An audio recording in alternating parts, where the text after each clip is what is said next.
જય સ્વામિનારાયણ બાળ મિત્રો, સત્સંગ દીક્ષા અધ્યયનના ક્લાસમાં આજે આપણે શ્લોક નંબર 11 અને શ્લોક નંબર 12નો અભ્યાસ કરીશું.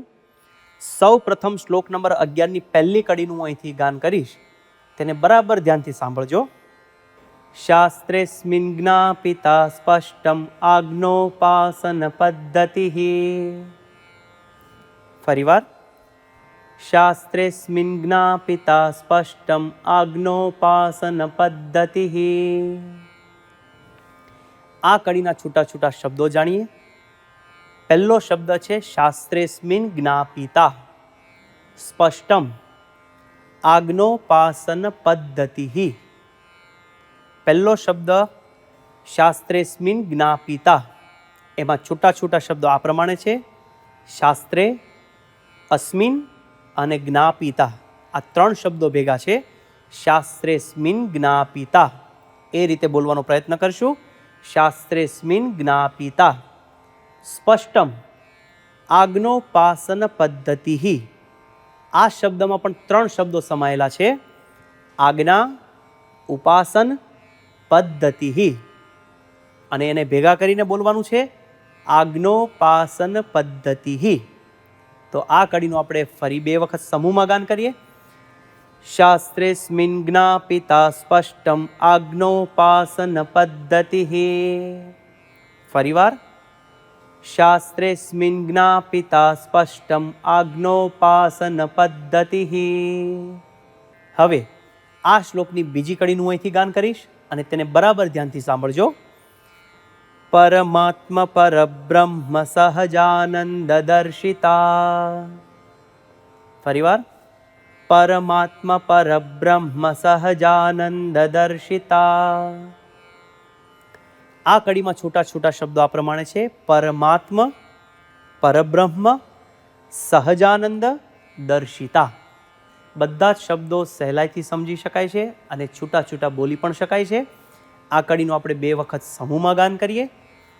પરમાત્મ પરબ્રહ્મ સહજાનંદ દર્શિતા. ફરીવાર, પરમાત્મ પરબ્રહ્મ સહજાનંદ દર્શિતા. હવે આખા શ્લોકનું આપણે બે વખત સમૂહમાં ગાન કરીએ. શાસ્ત્રેસ્મિન જ્ઞાપિતા સ્પષ્ટમ આજ્ઞોપાસન પદ્ધતિ. પરમાત્મ પરબ્રહ્મ સહજાનંદ દર્શિતા. ફરી વખત, શાસ્ત્રેસ્મિન જ્ઞાપિતા સ્પષ્ટમ આજ્ઞોપાસન પદ્ધતિ. પરમાત્મ પરબ્રહ્મ સહજાનંદ દર્શિતા. આ શ્લોકનો ગુજરાતી અર્થ આ પ્રમાણે છે: આ શાસ્ત્રમાં પરબ્રહ્મ સહજાનંદ પરમાત્માએ દર્શાવેલ આજ્ઞા તથા ઉપાસનાની પદ્ધતિને સ્પષ્ટ રીતે જણાવી છે. તો બાળમિત્રો, શ્લોક નંબર 11નું આ પ્રમાણે ગાન કરી અને મુખપાઠ કરીએ. હવે આપણે શ્લોક નંબર 12 પર જઈએ. સૌ પ્રથમ તેની પહેલી કડીનું હું ગાન કરીશ અને તેને બરાબર તમે ધ્યાનથી સાંભળજો. સત્સંગાધિકૃત સર્વે સર્વે સુખાધિકારિણઃ. ફરીવાર સાંભળીએ. સત્સંગાધિકૃત સર્વે સર્વે સુખાધિકારિણઃ. આ શબ્દોને છૂટા છૂટા સમજીએ. સત્સંગાધિકૃત સર્વે સર્વે સુખાધિકારિણઃ. પહેલો શબ્દ છે સત્સંગાધિકૃત.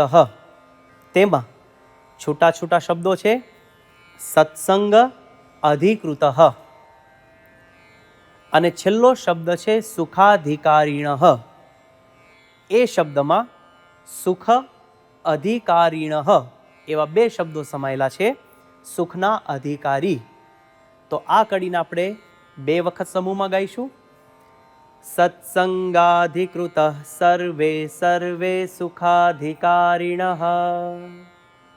ફરીવાર, સત્સંગાધિકૃત સર્વે સર્વે સુખાધિકારિણઃ. હવે આ શ્લોકની બીજી કડીનું હું ગાન કરીશ. તેને બરાબર તમે ધ્યાનથી સાંભળજો. સર્વેર્હા બ્રહ્મ વિદ્યાયામ નાર્યશ્ચૈવ નરાસ્તથા. ફરી વખત. સર્વેર્હા બ્રહ્મ વિદ્યાયામ નાર્યશ્ચૈવ નરાસ્તથા. આ કડીના છૂટા છૂટા શબ્દો જાણીએ. સર્વેર્હા બ્રહ્મ વિદ્યાયામ નાર્યશ્ચૈવ નરાસ્તથા. છેલ્લો શબ્દ છે નાર્યશ્ચૈવ નરાસ્તથા. નાર્યશ્ચૈવ નરાસ્તથા. આ પ્રમાણેનું ઉચ્ચારણ કરીશું. ફરીવાર આ કડીનું આપણે 2 વખત સમૂહમાં ગાન કરીએ. સર્વેર્હા બ્રહ્મ વિદ્યાયામ નાર્યશ્ચૈવ નરાસ્તથા. ફરીવાર. સર્વેર્હા બ્રહ્મ વિદ્યાયામ નાર્યશ્ચૈવ નરાસ્તથા. હવે બાળમિત્રો, આખા શ્લોકનું આપણે સમૂહમાં 2 વખત ગાન કરીએ. સત્સંગાધિકૃત સર્વે સર્વે સુખાધિકારિણઃ. સર્વેર્હા બ્રહ્મ વિદ્યાયામ નાર્યશ્ચૈવ નરાસ્તથા. ફરી વખત. સત્સંગાધિકૃત સર્વે સર્વે સુખાધિકારિણઃ. સર્વેર્હા બ્રહ્મ વિદ્યાયામ નાર્યશ્ચૈવ નરાસ્તથા. તો બાળમિત્રો, આ શ્લોકનો ગુજરાતી અર્થ આ પ્રમાણે છે. પુરુષો તથા સ્ત્રીઓ સર્વે સત્સંગના અધિકારી છે, સર્વે સુખના અધિકારી છે અને સર્વે બ્રહ્મ વિદ્યાના અધિકારી છે. તો બાળમિત્રો, શ્લોક નંબર 11 અને 12નું આ પ્રમાણે ગાન કરીને મુખપાઠ કરીએ અને મિશન રાજીપો લેવા માટે તત્પર થઈએ. આવતા ક્લાસ સુધી સૌને જય સ્વામિનારાયણ.